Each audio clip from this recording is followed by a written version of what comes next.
My dear son, I am sending you 2 books I think appropriate for a young man spending 5/7 of his time in the monkish precincts of John J. Hall.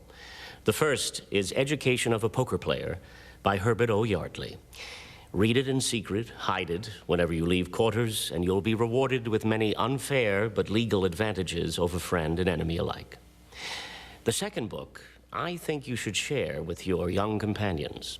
It is Sex Without Guilt, by a man who will take his place in history as the greatest humanitarian since Mahatma Gandhi, Albert Ellis, Ph.D. This good man has written what might be called a manual for masturbators. The result, mailed in plain wrapper under separate cover, is one of those fortuitous events in which the right man collides with the right idea at precisely the right time. This whole new approach, this fresh wind blowing under the sheets, so to speak, this large-hearted appeal for cheerful self-pollution invokes perhaps a deeper response in my heart than in most, for I, sneaky, timorous, incontinent little beast with my Paphian obsessions, was never wholesomely at home with my penile problem, all because of that maggoty, mountainous pustule of needless guilt that throbbed like an abscess in my young boy's heart. On warm summer nights, while exuberant girl-hunting contemporaries scampered in and out of the brush beneath high western stars, I, dedicated fool, lay swooning in my bed with no companion save the lewd and smirking demons of my bottomless guilt. Cowering there in seminal darkness, liquescent with self-loathing, attentive only to the stealthy rise and crafty ebbing of my dark scrotumnal blood, fearful as a lechwe, yet firmer of purpose than any rotting buffalo, I celebrated the rites of Shua's son with sullen resignation. Poor little chap on a summer's night, morosely masturbating. Even now, more than 3 decades later, even now, when I forget a friend's name, or mislay my spectacles, or pause in mid-sentence idiocy, even now, such lapses set a clammy chill upon my heart. It's then, while panic tightens my sagging throat, that I whisper to myself, it's true after all, it does make you crazy. It does cause the brain to soften. Why? Oh, why did I like it so much? Why didn't I stop while I was still ahead of the game? Ah, well, little good to know it now.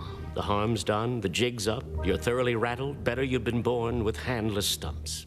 I recall a certain chill winter night on which my father took me to one of those Calvinist fertility rites disguised as a father and son banquet.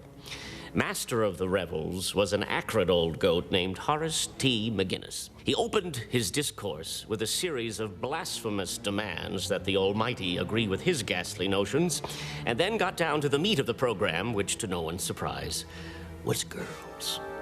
When you go out with a young lady, he slavered, you go out with your own sister. It seemed plain to me that if one day I did burst upon the world as the hymeneal Genghis Khan of my dreams, I would be in for an extremely incestuous time of it. I can still hear that demented old reprobate howling his bill of particulars against poor Onan, the Bible's first recorded masturbator, shaking his fist at us and sweating like a diseased stoat. He wasted his seed. Oh, monstrous, shameful, nameless act. He spilled it right out onto the ground, all of it. And this displeased the Lord, and the Lord slew him. Yet, the more I think on it, the more positive I become that you will never truly be able to comprehend in all its horror that interminably sustained convulsion which was your father's youth.